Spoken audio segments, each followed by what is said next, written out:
rekan wartawan, kami tim dari pembela Prabowo Gibran pada kesempatan ini akan memberikan sekilas pandangan kami terhadap pembacaan permohonan yang tadi secara berapi-api dibacakan oleh kuasa hukum dari pemohon nomor 1, Pak Anies Baswedan dan Pak Yahya Muhaimin.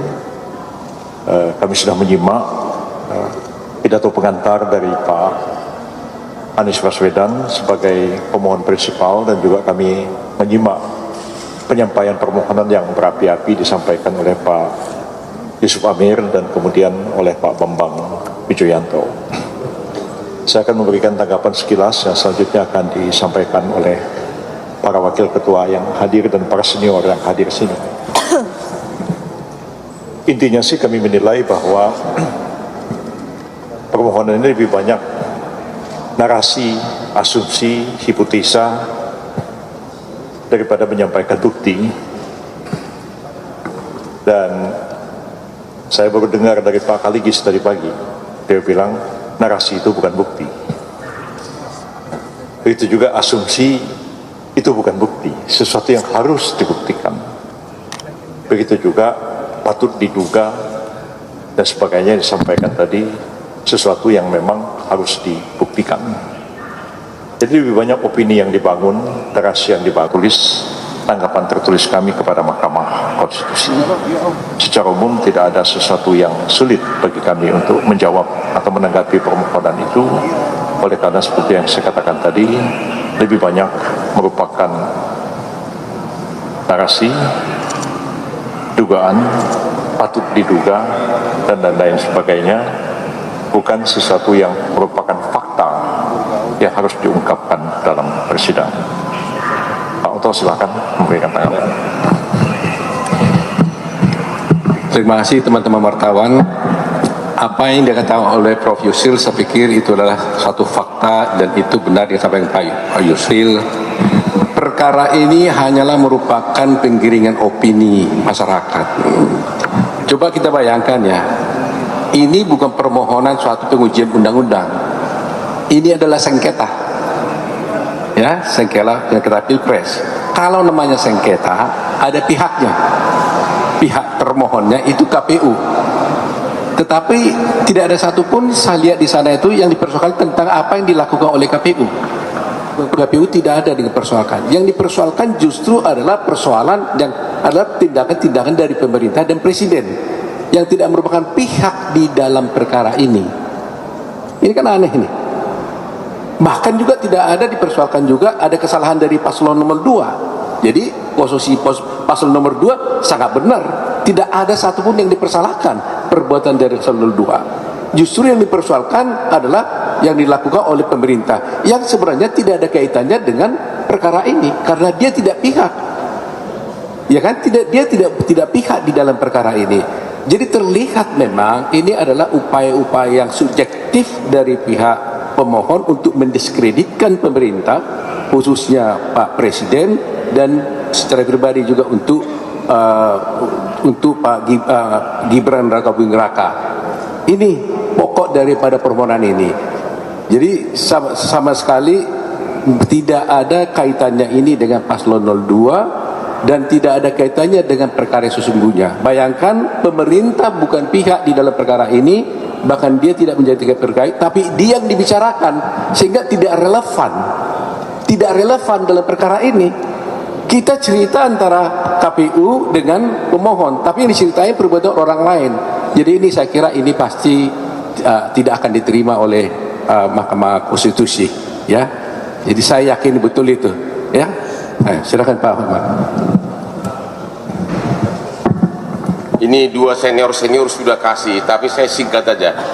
Dalam sejarah karir saya, inilah contoh surat permohonan dan atau sejenis gugatan yang paling mengambang. Yang digugat apa?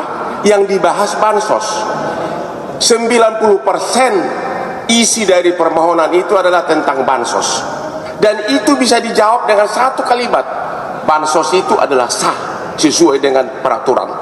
dan MK tidak punya kewenangan menilai bansos. Jadi permohonan dari 01 ini sebenarnya cukup dijawab oleh satu paragraf aja. Karena yang lainnya hanya ngoceh-ngocehan, ngoceh sana sini, ya. Hanya satu, bansos itu adalah sah sesuai dengan undang-undang. Karena kalau tidak sah, KPK udah turun. Ya, 90% surat permohonan itu memakai alasan bansos. Jawabannya hanya satu, bansos adalah sah, dan oleh karenanya jawaban kamu permohonan kamu ngoceh lagi, ngoceh dan cengeng. Udah. Ya, terima kasih. Saya Fahri Bahmid, Wakil Ketua Tim Hukum. Yang disampaikan oleh Profesor Yusri Lisa Mahendra dan Profesor Otto Hasibuan, saya menambahkan beberapa hal saja.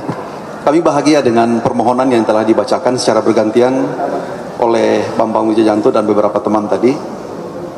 Sedianya kami berpikir yang disampaikan, opini awal yang disampaikan oleh Bapak Anies Baswedan itu sebagai sebuah opini pembuka, tetapi ternyata opini itu dilanjutkan dengan yang disampaikan oleh Bambang Wijayanto dan Pak Amir, ya. Sehingga kami bahagia sekali bahwa memang permohonannya dengan format dan model yang demikian itu, dan insya Allah kami akan telah menyusun argumentasi untuk menyampaikan bantahan-bantahannya. Tadi sudah disepakati bahwa persidangan selanjutnya akan digelar pada besok pukul 13 dengan agenda untuk mendengarkan jawaban dari pihak terkait dan pihak termohon tentunya.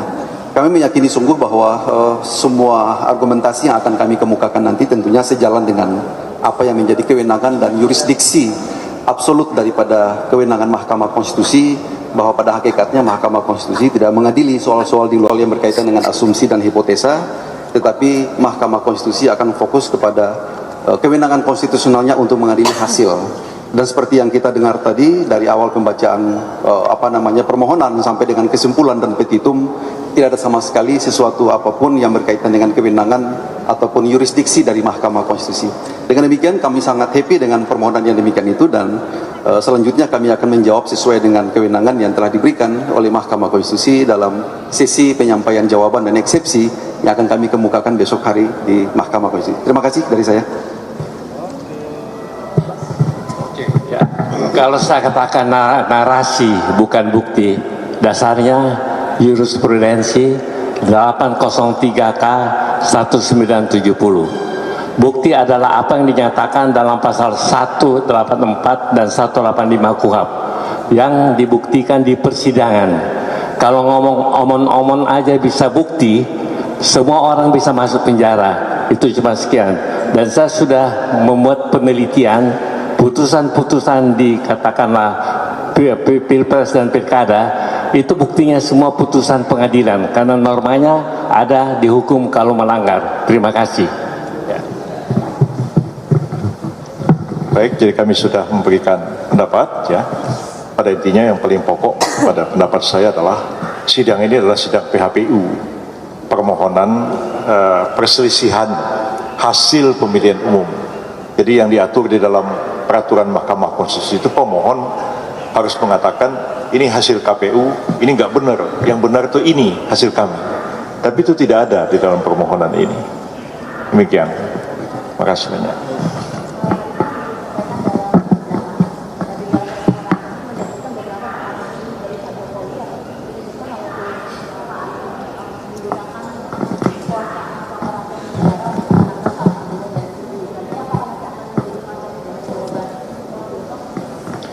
Ya, kami sedang mempersiapkan jawaban itu dan sangat hati-hati kami menjawabnya. Oleh karena kalau dijadikan mereka sebagai saksi, saya kira lebih baik Mahkamah Konstitusi yang memanggil mereka. Mahkamah Konstitusi kan berwenang untuk memanggil siapa saja untuk memberikan keterangan dalam persidangan ini. Jadi sebenarnya pokok persoalan yang menjadi termohonnya itu kan adalah KPU. Kami ini pihak terkait yang membela kepentingan Pak Prabowo dan Pak Gibran. Jadi kami pun sebenarnya tidak ingin terlalu banyak melibatkan pemerintah di dalam perkara ini.